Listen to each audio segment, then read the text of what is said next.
बच्चों, अब हम लोग पढ़ेंगे भारत की नदियाँ।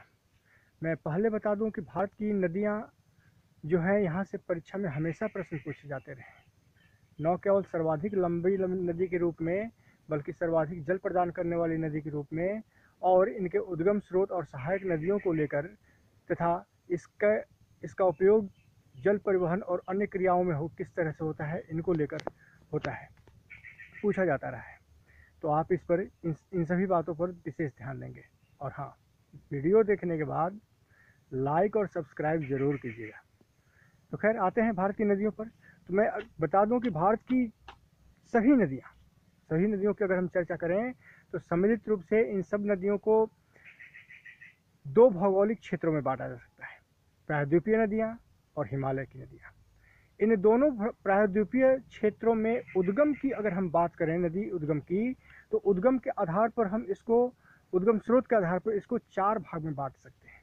पहला है हिमालय से निकलने वाली नदियाँ, दूसरा है अरावली से निकलने वाली नदियाँ, तीसरा है सतपुड़ा मैकाल, महादेव मैकाल रेंज से निकलने वाली नदियाँ, और चौथा है पश्चिमी घाट पर्वत से निकलने वाली नदियाँ। तो सब, हाँ, तो ये चार स्रोत के आधार पर चार नदी प्रवाह क्षेत्र हैं, उद्गम स्रोत क्षेत्र हैं, ठीक है, जिससे नदी प्रवाह की उत्पत्ति होती है।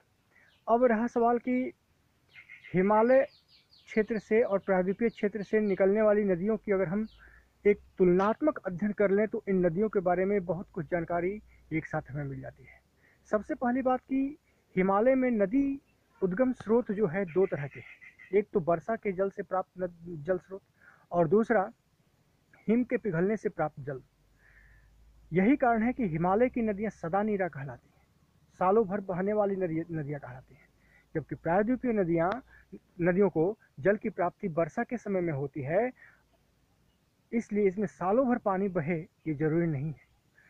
दूसरी बात कि भारत में अधिकतर नदियां पश्चिमी घाट से निकलने के बाद जल स्रोत अगर ज़्यादा हो और सही रास्ता मिलता जाए तो ये सीधे सागर में गिरती हैं, लेकिन हिमालय से अनेक नदियां निकलती हैं। ये सारी नदियां एक मुख्य नदी में जाकर मुख्य नदी से जाकर जुड़ जाती हैं, और केवल तीन नदियां ही समुद्र में गिरती हैं, एक सिंधु, दूसरी गंगा और तीसरी ब्रह्मपुत्र। निकलती तो अनेक हैं लेकिन गिरती तीन ही है। खैर, तो ये एक अंतर है। दूसरी बात कि हिमालय से निकलने वाली नदियाँ काफ़ी लंबी दूरी तय करती हैं और तब समुद्र में गिरती हैं, लेकिन प्रायद्वीपीय क्षेत्र में निकलने वाली नदियाँ काफ़ी लंबी दूरी तय नहीं करती हैं। चौथी बात यह है कि हिमालय से निकलने वाली नदियाँ प्रायद्वीपीय नदियों की अपेक्षा ज़्यादा नई हैं, ज़्यादा युवावस्था में, जबकि प्रायद्वीपीय नदियाँ वृद्धा अवस्था को प्राप्त कर चुकी हैं। हिमालय की नदियाँ जहाँ अपने उद्गम के बाद हजारों किलोमीटर की दूरी तय करती हैं, वहीं प्रायद्वीपीय नदियाँ अपने उद्गम के बाद मात्र 20-25 किलोमीटर भी बहने के बाद सागर में गिर जाती हैं, जैसे पश्चिमी घाट पर्वत की नदियाँ। इस बंगाल की खाड़ी में गिरने वाली नदियाँ, चाहे वो हिमालय की हों या फिर प्रायद्वीपीय भारत की हों, दोनों डेल्टा का निर्माण करती हैं, जबकि अरब सागर में गिरने वाली नदियाँ डेल्टा का निर्माण नहीं कर पाती हैं। बंगाल की खाड़ी में गिरने वाली हिमालय की नदियाँ जो है विश्व के विशालतम डेल्टा का निर्माण करती हैं, क्योंकि यह सबसे लंबी दूरी तय करती हैं और बृहत मात्रा में अपरदित मलबों को लेकर आगे बढ़ती हैं। इनमें मलबा की मात्रा ज़्यादा होती है। खैर, अगली बात यह है कि हिमालय की नदियाँ पूर्ववर्ती नदियों का उदाहरण प्रस्तुत करती हैं, और इसमें सिंधु, ब्रह्मपुत्र और तीस्ता महान हिमालय को चूंकि काटकर भारत में प्रवेश करती हैं, इसलिए पूर्ववर्ती नदी है। लेकिन गंगा की अगर हम बात करें तो यह महान हिमालय को नहीं काटती है, बल्कि महान हिमालय से निकलती है, मध्य और शिवालिक को काटती है, इसलिए मध्य और शिवालिक हिमालय के लिए पूर्ववर्ती नदी है, गंगा जमुना। इसी तरह से हिमालय की नदियाँ जब मैदानी हिस्सों में गुजरती हैं तो ढाल की कमी हो जाती है और उनके रास्ते में कोई बहुत बड़ा कठोर चट्टानों वाला क्षेत्र स्थित नहीं होता है, इसलिए विसर्पण स्थित नहीं है जिस तरह से कि पठारी क्षेत्र में है। तो ढाल की कमी के कारण ये विसर्पण का काम करती है, जिसके चलते विसर्पण के कारण गोखुर झील का निर्माण होता है। और मार्ग परिवर्तन होता है।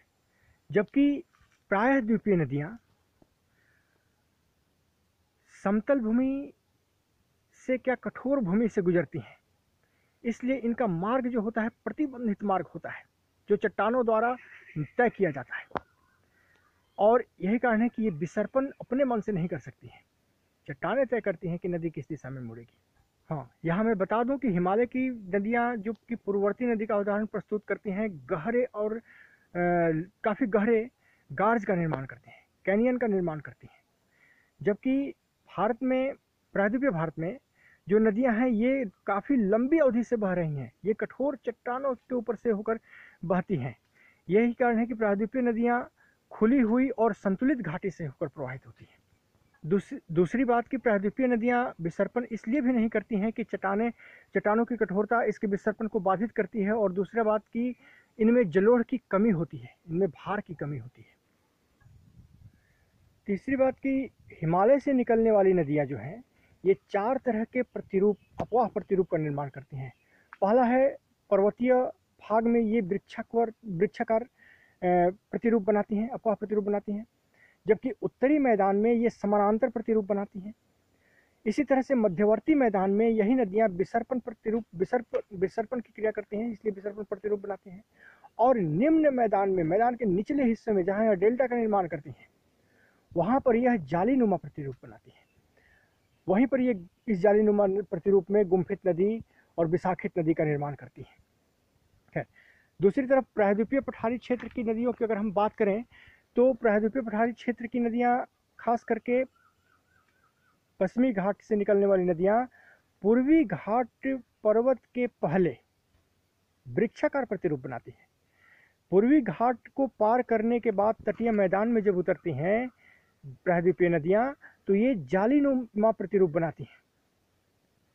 जबकि पश्चिमी घाट के पश्चिम की ओर अगर हम जाएं तो अरब सागर में उतरने वाली नदियां जो हैं ये समानांतर प्रतिरूप बनाती हैं।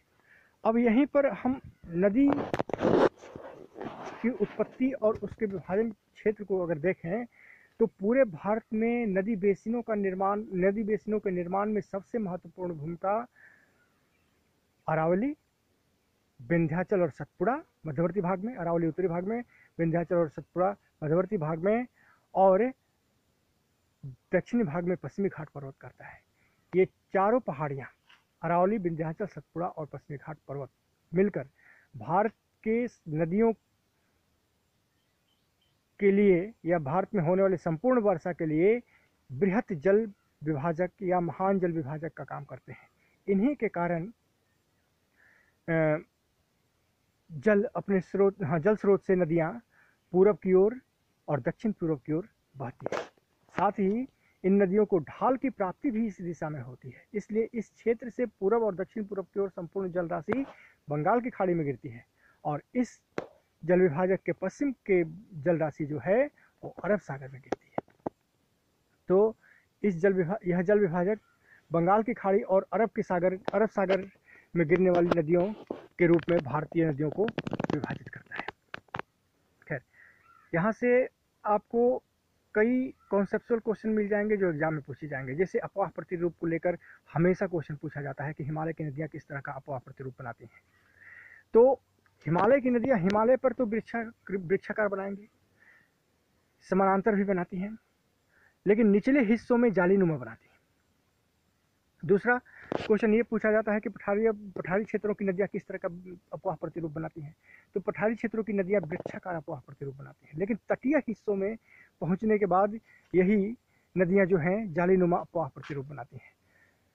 इसी तरह से आपसे पार्टिकुलर एरिया को देके भी नदी प्रतिरूप के बारे में पूछ सकता है। दूसरा, लॉन्ग क्वेश्चन आंसर में या शॉर्ट क्वेश्चन आंसर में हिमालय की नदियाँ और प्रायद्वीपीय नदियों के बीच अंतर पूछा जा सकता है।